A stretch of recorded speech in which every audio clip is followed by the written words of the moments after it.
I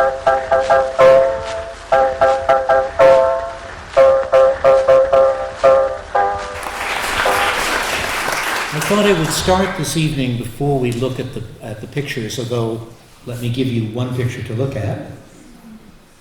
This is a general view of the school in the early 20th century, but a little bit of background history.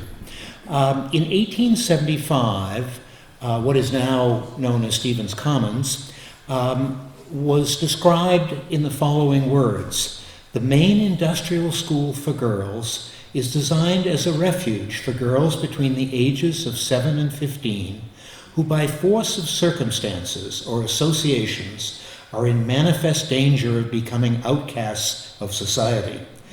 It is not a place of punishment, but a home for the friendless, neglected, and vagrant children of the state, where under the genial influence of kind treatment and physical and moral training, they be won back to the ways of virtue and respectability, and fitted for positions of honorable self-support and lives of usefulness."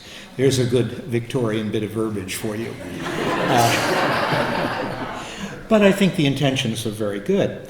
So the concept of the school actually began a few years before, in 1867. Mary Flagg of Hollowell communicated to Simon Page and Henry Baker, and by the way, he's looking over my shoulder up here, Henry Baker, that she wished to found an industrial school for girls in Hollowell. That year, John L. Stevens of Augusta introduced a legislative resolve for the purpose. And by the way, John L. Stevens was an associate of James G. Blaine way back in the 1850s when Blaine was co-publisher and editor of the Kennebec Journal. And that same John L. Stevens ends up out in Hawaii around 1890 when we are in the process of annexing Hawaii to the United States. And he's the minister to Hawaii who plays a major role in that. Well, a year goes by, and of course we have to have a legislative report which says that yes, we should have an industrial school for girls. Finally, in 1872, the legislature incorporates the school, and in 1873, Mary Flagg offers to donate $10,000, and the land for the school was made available by her friend Amelia Dummer at less than its appraised value. The legislature responded with an offer of $5,000 if $20,000 could be raised. In 1874, the legislature upped its offer to $12,500, and the amount to start the school was quickly subscribed in public, with former Governor Abner Coben of Skowhegan being the lead gift of $500. Many gifts came from women and churches across the state. The first building was built in 1874 and was known as Flagg Dummer Hall in recognition of the two women founders of the school. In the first year of 1875, there were 32 girls, and, quote, "Many when entering the school were exceedingly wild and uncultivated, but now appear very respectable young ladies." 4 hours a day were devoted to school classes and the balance to learning housekeeping. In 1885, Erskine Hall was opened with 46 girls accommodated. 1898, Baker Hall, named for H.K. Baker of Hollowell. 1899, the institution becomes the Maine Industrial School for Girls as a state institution. 1915, it's called the State School for Girls. By 1920, there are over 200 residents. By 1962, the school is named the Stevens School for Girls after Nellie French Stevens, the longtime superintendent. And in 1976, the facility was closed and merged with the Boys Training Center in South Portland. So we're looking at our first view, and this is just a general view of what it's called on the slide, the Industrial School for Girls in 1912. The first building to be built, which I've mentioned, Flagg Dummer Hall, was constructed in 1874 in the Victorian brick style, designed by Francis Fassett of Portland, and named for Mary Flagg and Elmira Dummer. This is an 1875 view of the building. And this is from one angle, and then at the same time, 1875, this view was taken of the back of the building, and you can see the young women gathered at the corner of the building, hopefully on their way to reform.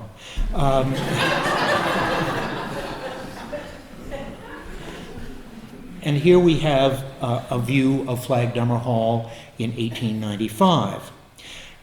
In 1899, this building burned, and when it was rebuilt in 1900, it was reformed into a two-story building with a large L added to the left. And so this was Flagg Dummer Hall as it was rebuilt in 1900. And this is an even later view of it. Ultimately, it was torn down by the state in 1968 and replaced with another structure in 1969, a modern structure. The second building to be built was known as Erskine Hall, and it was named for Mary Erskine of China, who had donated $2,000 to the school. We see it on the right. It's a three-story brick mansard roofed style building designed by E.E. Lewis of Gardner, who, by the way, designed both the second and third sections of the Hubbard Library as well. This is an 1892 view of the campus, showing the Flagg Dummer Hall at the left in the background and the newer Erskine Hall. Here's a view, an actual photographic view from 1894, showing Flagg Dummer in the background at the left and Erskine at the right. Apparently, for whatever reason, the campus was very fire-prone. And maybe some of the young ladies didn't quite know how to deal with the kitchen stove or something. But in any case, here we have the burning of Erskine Hall in 1900. One view, and then another view. And so, in this case, the building was a total loss, and a second Erskine Hall was built in 1902, designed by J. Thistle and Sons architects, in a very simple sort of late Victorian style with the big front porch of 2 levels. This is the rear elevation shortly after the building was completed. We now have some very rare interior views. This is the kitchen in Erskine, and of course the whole theory of these rooms was to train these young women in various skills, and so here indeed we have the young women who are learning their kitchen duties. Appointments were really very nice. This was a parlor on the first floor for the young women. A wonderful array of sort of early 20th century, late Victorian furniture and decor. And the whole idea was to create a kind of home-like atmosphere. And here's another view of the parlor at the second Erskine. Now we're looking at Erskine at the left and Flagg Dummer at the right. And there were lots of activities. Here we have a rare photograph with Erskine in the background of a basketball game in the early 20th century. And indeed, basketball was invented in the 1890s here in America and became instantly popular, not only with men, but interestingly with women. There were many women's teams in Maine. Here, a view on the interior of Erskine of the dining room, very respectable looking, almost like a hotel dining room or a college campus dining room. More rare pictures of the interior, the young women in the upper left at the dining room, and then, as it says, the kitchen girls. More views of Erskine. the schoolroom, and at the lower right, the sewing room. Gives us an idea of all of the activities. Now in 1898, a third building was added to the campus, known as Baker Hall, named for this ominous gentleman in the background here, H.K. Baker, who, by the way, I should say was a newspaper editor, a lawyer, and he was really a founder of the Hubbard Free Library. Very important figure in 19th century Hallowell. So it was appropriate that they would name the next building for him. Again, very simple, brick, late Victorian style. Oops, got ahead of myself here. That's an old postcard of the building facing Winthrop Street. And as wont to do with these wonderful old period postcards, there are always messages. And on this particular one from 1906, we find it actually having been sent by a resident of Baker Hall, which she writes, "This is my home at present, how do you like it?" She didn't say how she liked it, but that's another matter. So then we have this view of Baker before the renovation, the recent renovation, but it is the building that has survived through all the years. And there's a view of the rear. And then we have this view from a 1910 postcard that shows us the 1905-1906 administrative building at the left and the Baker Hall in the center. The administration building was built in 1905-1906. The architect was William Miller of Lewiston. It's a very handsome colonial revival building of the period. And we're looking here at a view again before Matt's wonderful restoration of it. If we go to the farmer's market every Saturday morning, as we often do, it's just a thrill to park near this building and see how handsomely it has been brought back. It's a beautiful building. And the school was so expanding in the early 20th century that they even acquired a historic house adjacent to the grounds that was incorporated into the school called the Farwell Cottage. But this is a house that dated back to about 1800 and at one point was lived in by the famous Abbott family in Hallowell, which included Jacob Abbott, who was a prolific author of children's books, and his brother J.S.C. Abbott, who was a noted popular historian. This building was actually sold out of state ownership some years ago and then sadly fell victim to another fire, and now we have, a modern building on its place. The last of these earlier 20th century buildings to be built was the Central Building of 1917, designed by William Bunker of Augusta.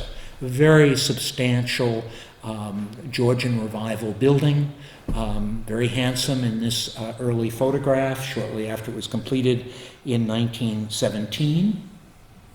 And here a pre-restoration view of some years ago. Another view. Another view.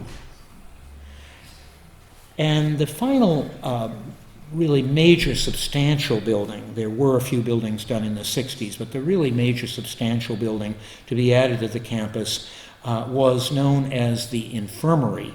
And it today is known actually as the Stevens Building because it was named for the woman who was the superintendent for so many years. It was built in 1936-38, designed by Bunker and Savage, and a handsome colonial revival, Georgian revival building when it was constructed in the 30s. Really a very impressive piece of architecture for the Depression period. And here we have a 1936 newspaper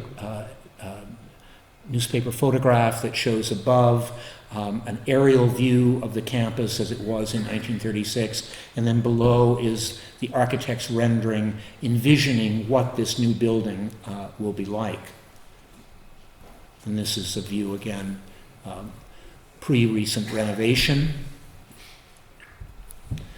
close up. And again, this building is just dazzling now in its renovated state.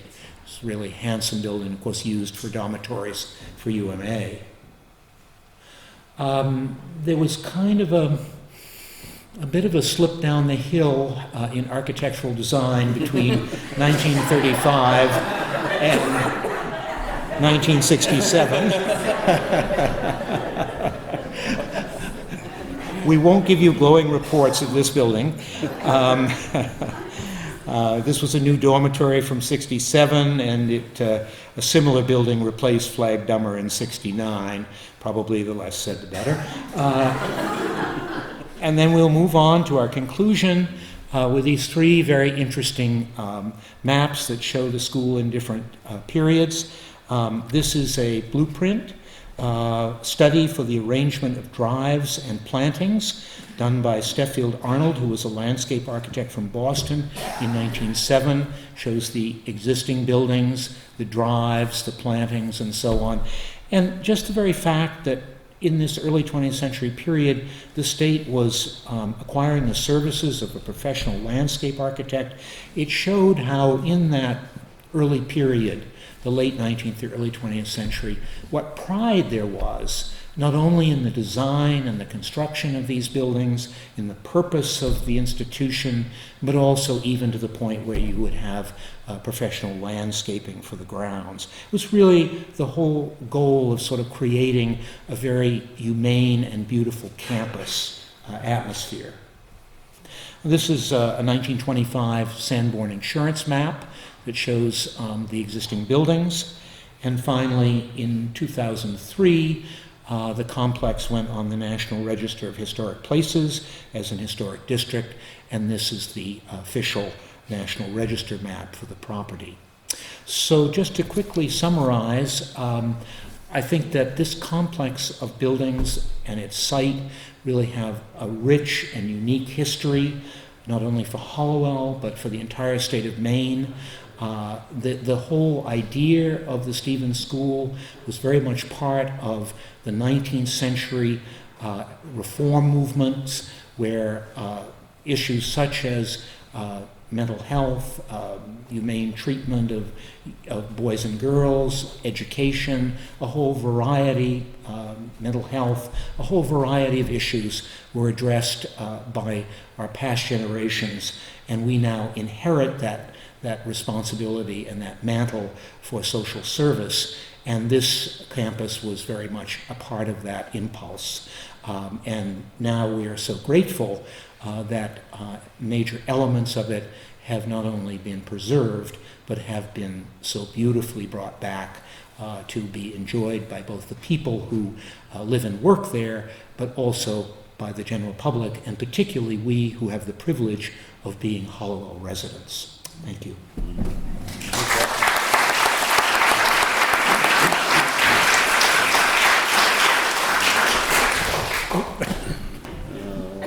Good evening. I'm Matt Morrill. Thank you for coming tonight. Earle, that was a great presentation. Boy, I haven't seen a lot of the pictures that you shared and some of the details that you shared tonight. I was unaware of myself, so thank you for bringing that. My pleasure. A little bit of background before I get into the Stevens School project.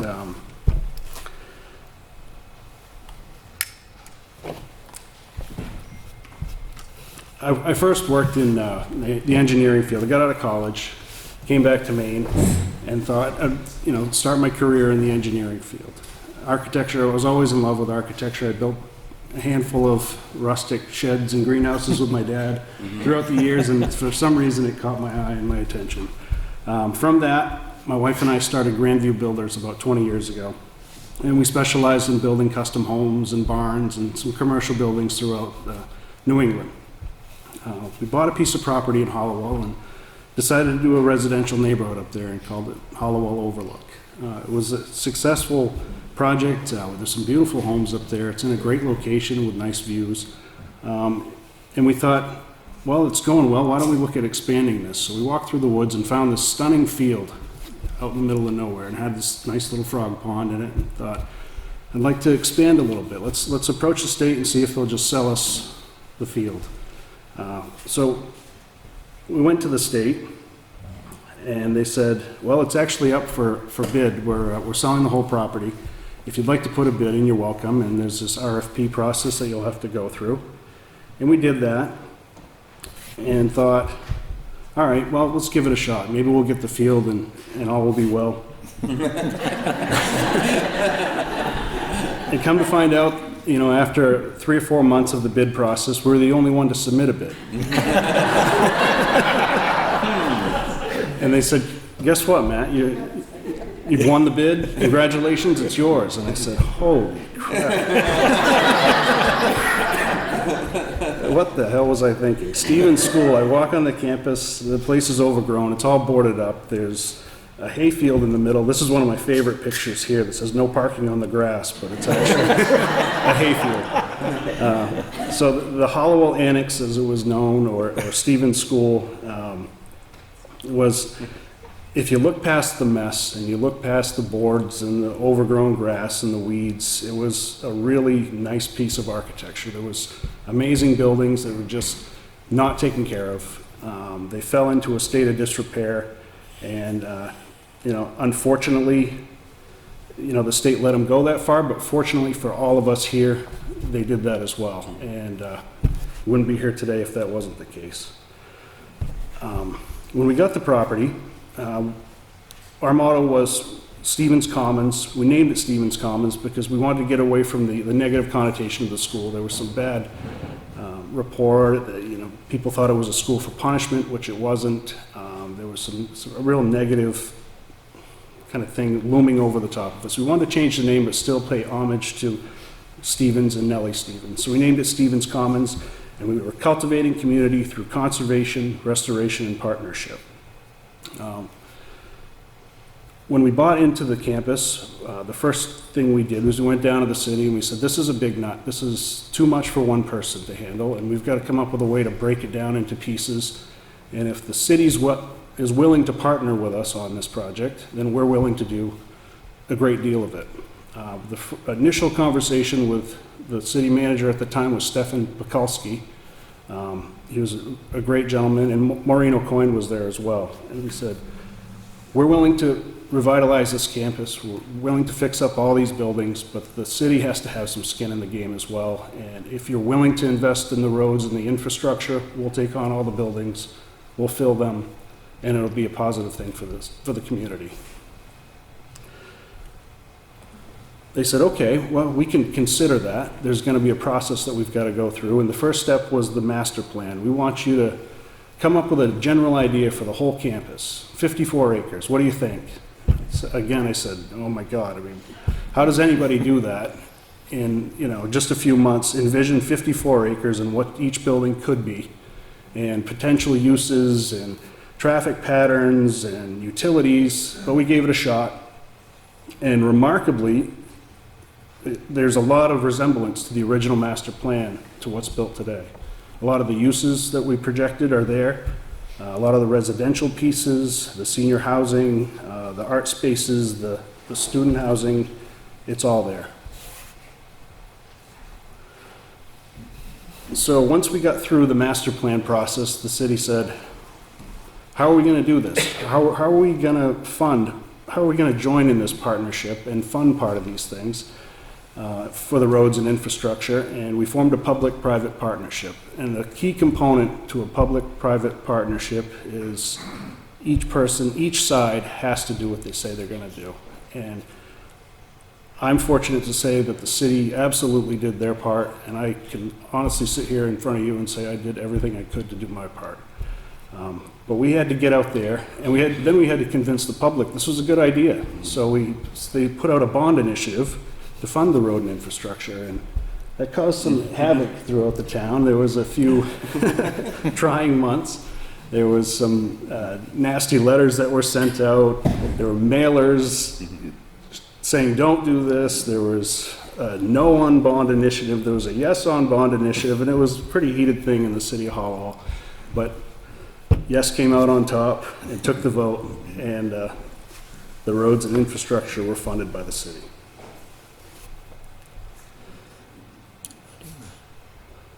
The results of that vote were 563 yes and 355 no, I'm proud to say.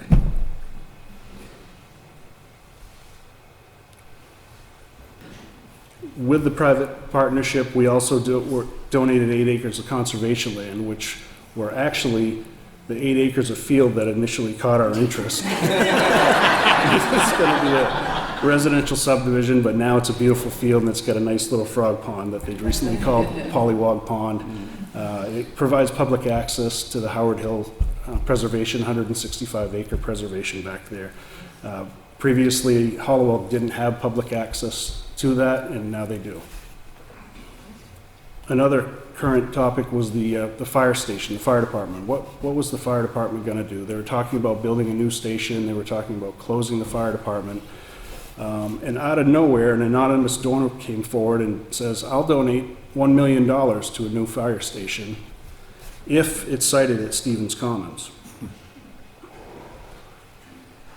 And without hesitation, we said, of course, why not? We've got a perfect spot for it.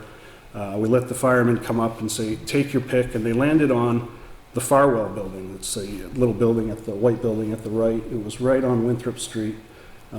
My initial thought was a gas station there, which was very unpopular at the time, so the fire station was a much better fit. Another one of the caveats is that it must only house the Hollowell Fire Department. There was no joint use. It couldn't have the police station. It was just for the fire station. Rosie Curtis was the architect that was selected, and Lauka Construction was the builder of the new fire station. And we were able to sit on the board and have some say in what the design looked like. And it was very important that it kind of fit the surroundings. It had some of the same features with the brick, the roof designs. It had to have similar elements to fit on this campus. And just recently I learned that the anonymous donor, I'm not sure if everybody knows, but her name was Maxine Blackburn, and she just passed away just a few months ago. I didn't know her, but it was in the newspaper, and I wish I could have met her. Now we're going to get on to the building renovations. Baker Hall, which was originally a dorm building, closed. Once the State Department took over, the Maine Department of Marine Resources moved in, and I think our very own mayor worked in that building at one time. George LaPointe was part of the Marine Resources. These are before and after pictures, so this is a recent upgrade that we've done. We've made major structural repairs, roof repairs, windows, brick. We've been through it all. Now it houses 13 different businesses with a multitude of employees. There's small one-person businesses up to the Maine Development Foundation, which has 18 to 20 employees. So it's an active building on most days. And here's some of our Wayward Girls right here for the Baker building. These are some of the businesses that are housed in the Baker building. We're fortunate to have them all. They've been longtime tenants. Susan joined us. Originally, luckily had some great vision, and I'm thankful that she trusted us with her business location. This is the administration building. When we got this building, it was falling apart and riddled with carpenter ants. It was pretty rough shape, and the porch was leaning. We just couldn't let it go. Unfortunately, the state did, but we were able to bring it back with a lot of time, effort, and money. So originally it was the administration offices, and there was some housing for some of the staff. And then most recently was the Maine Conservation Commission was in there. They continued to be a lease tenant for the first year that we owned the campus. Luckily, it kept the lights on and helped us pay a little bit of the tax bill. And then this is the after picture. It now houses Edward Jones Financial on the first floor and 4 market rate apartments on the second and third floor. And in 2018, we received the Maine Preservation Honor Award for this building. Here are a few interior photos of the, part of, I should have started this off by saying we utilize the Maine Historic Tax Credit Program, and using those tax credits, it has a certain list of requirements where architectural features have to be maintained. You have to be very sensitive to the finishes that are in place, and exterior facades. There can't be a lot of changes, just minor improvements, and we feel like we knocked it out of the park on that one. On to Stevens Hall. So as Earle mentioned, Stevens Hall was built as a school infirmary, and it's one of its more recent features was the Maine Prison Pre-Release Center. That was a real popular thing in town. Everybody loved having them here. I kind of wish they were still here so we could find some construction workers to help out, but it's not the case anymore. We had several ideas for the Stevens Hall. It was we had a long-term plan for an arts center. There was going to be a mixed use, different arts, a maker center, and the problem with all of that, it just came down to there was such an expensive rehabilitation that we just could not make it work no matter what for an art tenant. Luckily, Becky White, the president of University of Maine, reached out and said, hey, we're looking for some student housing, and we're considering your space. How do you think it'll fit? And we thought it would be a great fit. Absolutely, come on over. She had an amazing vision and looked at this place with boarded up windows and broken glass, and somehow saw that all these students could live and thrive there. So we're thankful that she entrusted in us with that. It now houses 38 students, and on the bottom floor is Nellie's Kitchen. And in 2019, we won a Preservation Honor Award for that building as well. Here's a little more of the construction side. I love this picture of the guy with the big demo saw. The whole building is built like a bomb shelter. It's concrete walls, concrete block everywhere, concrete floors. And these guys were just going around cutting doors and openings and still trying to save the architectural woodwork in the background while smashing everything up with big saws and hammers. Here's an after picture. And I've got to give a lot of credit to the lady that's on the top left corner watering the flowers. That's Rena Dodge, that's my cousin. She's done all the plantings around the campus, all the gardens. She works nonstop, and we're lucky to have her. Here's an interior shot of what the student lounge looks like. This used to be the sunroom on the top right corner. So, like I said, it was an infirmary where patients would go after and they recover in the sunlight, and now it's the student lounge where students hang out and play. And here's what Earle referred to as the slip down the hill. So 1967, 1969, this is the Flagg Dummer building, replaced that beautiful building that burned, Flagg Dummer Hall, with more modern architecture. It housed the Maine Department of Audit, and now it's owned by John McNaughton's, a local contractor. He's building 14 market rate apartments in there.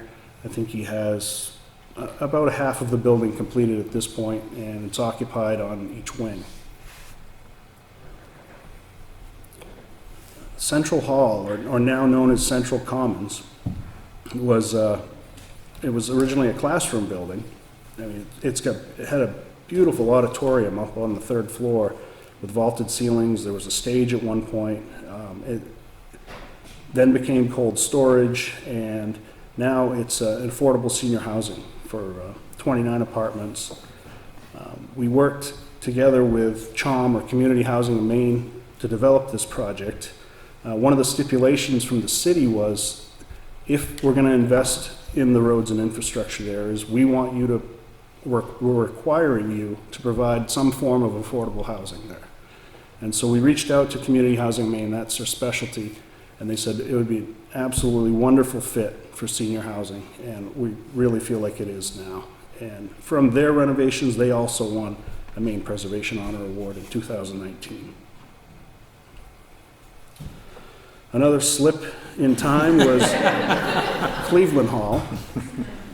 This, to me, has one of the best locations on the campus. It sits up high and it's just got a great expanse view down over the campus. It abuts that nice preserved oak grove, and my mother's bench, in honor of her, it sits right in front of Cleveland Hall. This was a dorm building at heart. There's no getting around what it was used for, and we were approached by a local hockey team. He owns a junior hockey team called the Twin City Thunder, and said, you know, it'd be great if we had a place where we could house all our players, because we're sending them out with local families, and we're just struggling finding places for them to live. So would you consider just keeping this as a dorm? And it was a no-brainer. It was an easy fit. It's built like a brick S-house, and there's hockey players in there now, and they're really testing it, but it's surviving. Now, Erskine Hall is hands down my favorite project on campus. It was the biggest challenge.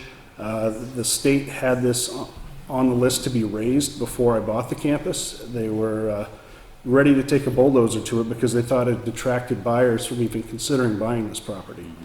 Once you peel back the vines and the plywood on the windows, it's just an amazing structure. It was a school dormitory. It went to cold storage. Now it's fortunately another University of Maine housing building and we won a 2020 preservation award for that. But this is what we walked into when we found Erskine Hall. So you had to tiptoe up every other stair and climb over layers of plaster and bird poop and whatever else was in there, raccoon feces. But once you got to the top, then you were faced with piles of boxes. When you looked in those boxes, there was actually Maine voters' ballots. They were all filled out ballots on the state. So I think this was pre-shredding. This is where things ended up, was Erskine Hall. So we contacted the state, said, come get this. We don't want to be responsible for disposing of that. And they quickly realized they should get there in a hurry. And it was taken care of. Elections. Yeah. I didn't see the year on it. And one of my favorite stories about Erskine Hall was that when you walk through the campus, pre-rehabilitation, a couple times a year you'd always notice bees swarming around the fire escape on the side when you're walking the quad. They'd come in big droves, or once in a while you just see a few swarming around, and we knew there was something in there. And there's a little, right at the edge of the fire escape, there was a hole about the size of a quarter where they're coming and going. So we contacted Larry Davis. He happens to be a beekeeper as well, and said, what do you think, Larry? Can you help us get this out of here? And he loved it, loved the challenge, and I was so happy that he helped us out. Hollowell Fire Department was quick to join in, and they said, hey, we've got an infrared camera. Let's take a look at that wall and see how big this hive is. So that's Chief Owens up there shining his infrared camera at the wall, and when you saw it, you could see this glowing mass in the brick wall that was about 4 feet wide and 8 feet tall. And Larry, the little picture on the right is a contractor, and he's got his demo suit on and jackhammers also with a bee suit underneath. And you can see little bits of the hive, but it was about the size of a sheet of plywood. And he estimated about 80,000 honeybees were in there. The bottom picture is my hand. They're very gentle. You could go up to them, you wouldn't get stung. And Larry boxed them all up, and he was able to save the majority of them and relocated them to Peaks Island down to his own private hives. Now we've got a new kind of animal living here. These are college kids in Erskine Hall. And you might remember the picture of the stairs that were all torn down. We were able to salvage all the railings, and we reframed, restructured, rebuilt everything else but saved the railings and paid homage to it. And the problem with those railings is they're so short. They're about the height of that table. They would hit you in the knee. So we had to add a safety bar around the top to keep kids from falling down. And this is, the bottom right picture is a picture of one of the student apartments. This is a typical apartment for kids. and they are spoiled rotten. These kids are well taken care of. They don't leave their dorms. You don't see them on campus much because they're pretty well set in their ways. They have Wi-Fi in there. Each has their own kitchen and bathroom. And we structured it this way because if University of Maine ever went away, these could become apartments at one point in time. Banks wouldn't buy into just renovating a building for a dorm and said, we're going to have a plan B. That's our plan B. Some kids know how to cook and others don't, and they're struggling with it. But they're enjoying it. So that wraps up my presentation on the existing buildings. We always had a vision for more types of housing at the back of the campus. And we thought, you know, what is needed in the area? It seemed to be smaller, easier, low maintenance housing. So we came up with the idea to have condos, but wanted to have some separation and developed a plan that had little individual houses in a condominium association. And so we created Ledge Pointe, named after, obviously, the ledge and the rock throughout Hollowell, and removed a substantial amount of it. We've got 5 of the condos are now completed. One of the buyers, who I'm very fortunate to have here tonight, is next to me. But in all honesty, you know, some of the initial buyers, Romaine and Frank, just saw something, and I'm very thankful that they believed in us and took that leap. Let's see. This is why we named it Ledge Pointe. So part of the plan was to remove 10,000 cubic yards of granite from one side of the road and move it to the other side of the road to stabilize the banking. And from there, we have some of our happy homeowners in some of their units. Let's see. The second part of that plan was that we would build some townhouse-style condominiums on the other side of the street. We hope to kick that off in the spring, so if there's any interested buyers, please reach out at any point.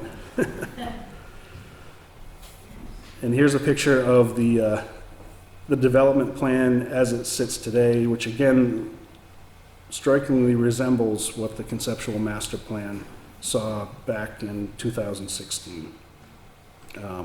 We're happy to say that every building there is now occupied.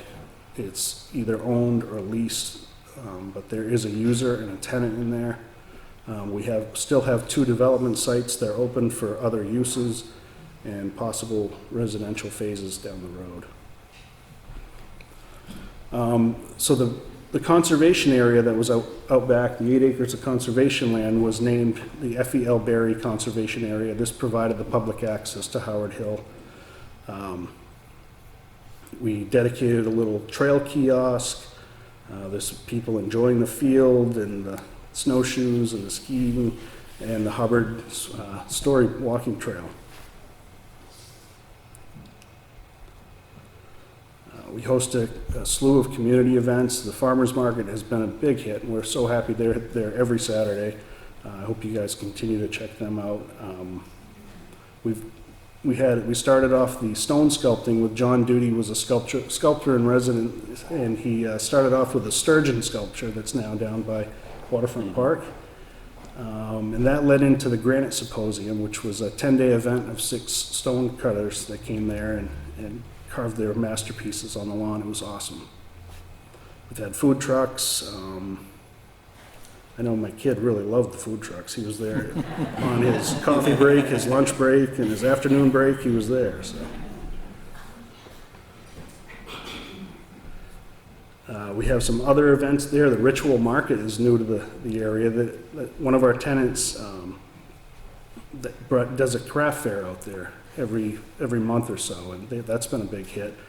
When we first got the campus, we did the Hollowell Followell, and this was a little festival we just had in all the empty buildings, and the public came, and the kids had a great time.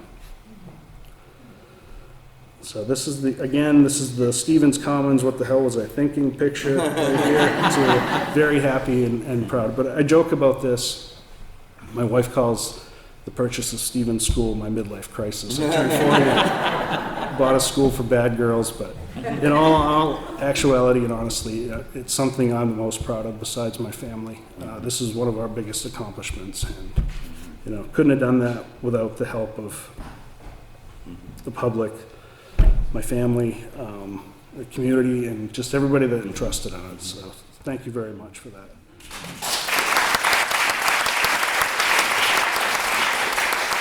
Well, you've heard the past of Stevens School, and you've heard the present.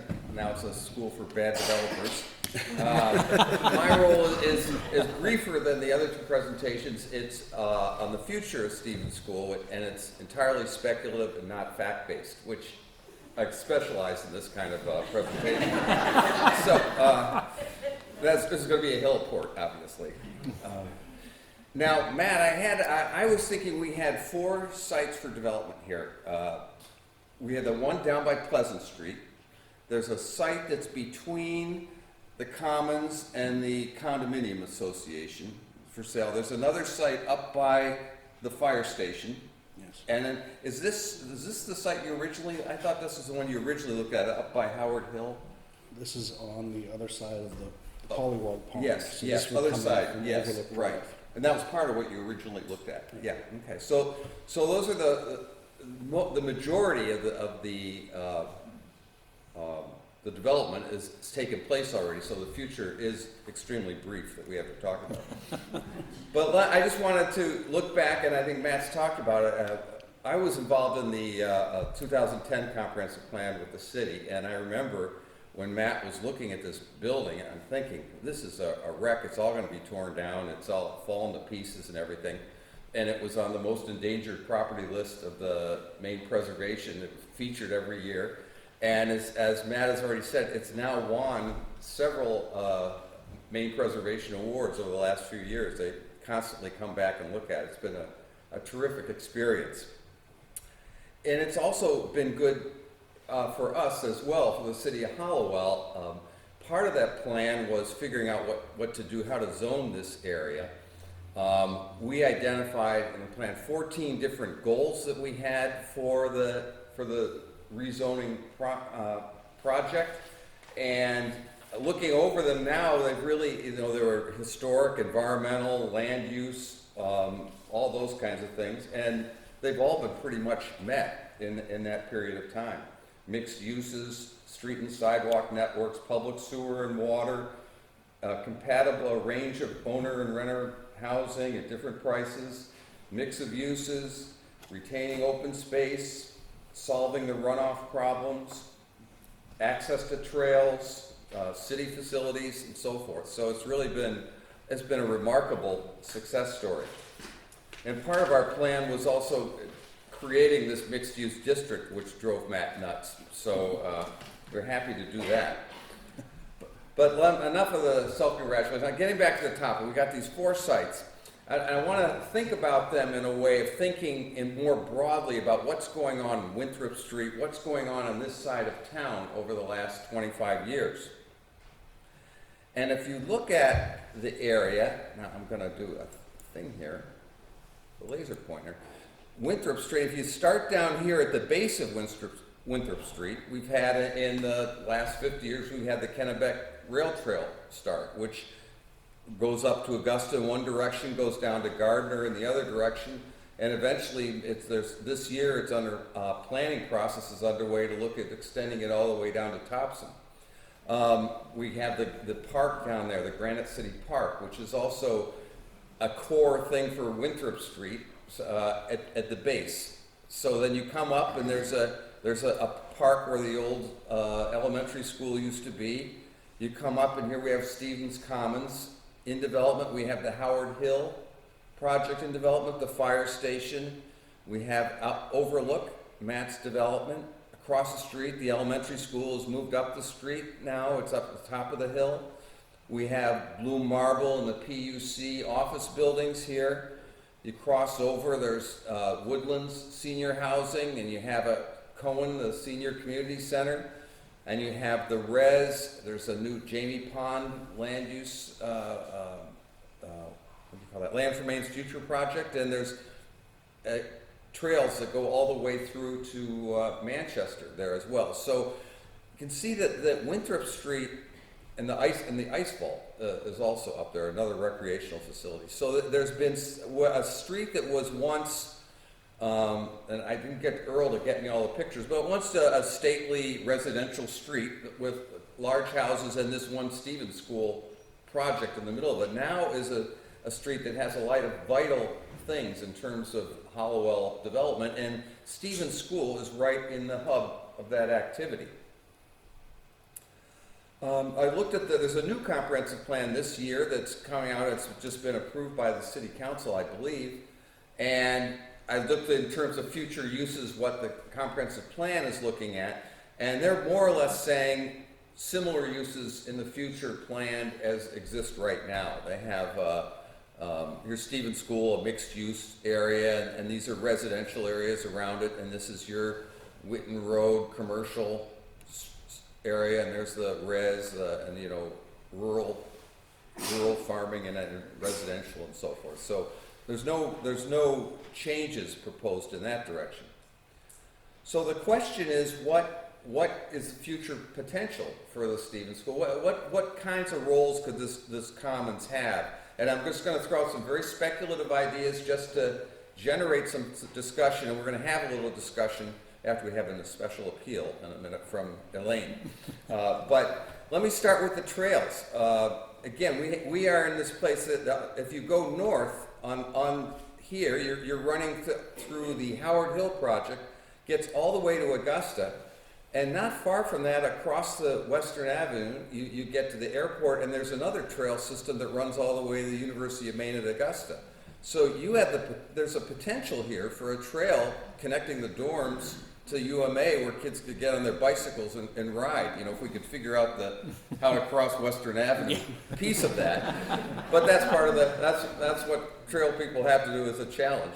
Then we go down to Water Street. As I mentioned, they're looking at extending the rail trail down to Topsom or Brunswick eventually, the Brunswick train station. So that's another direction that this goes in.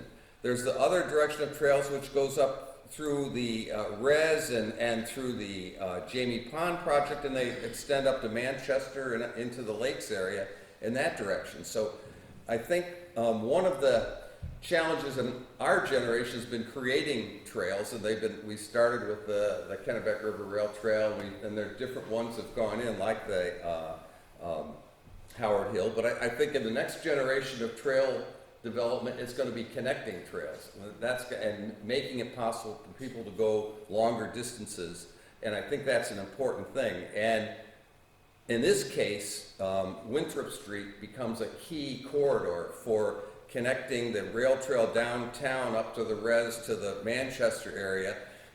The Winthrop Street sidewalk, the Winthrop Street bike lane, all those kinds of things have got to be priorities for creating some of these connections that are happening right now. So we'll get that in the capital improvements plan.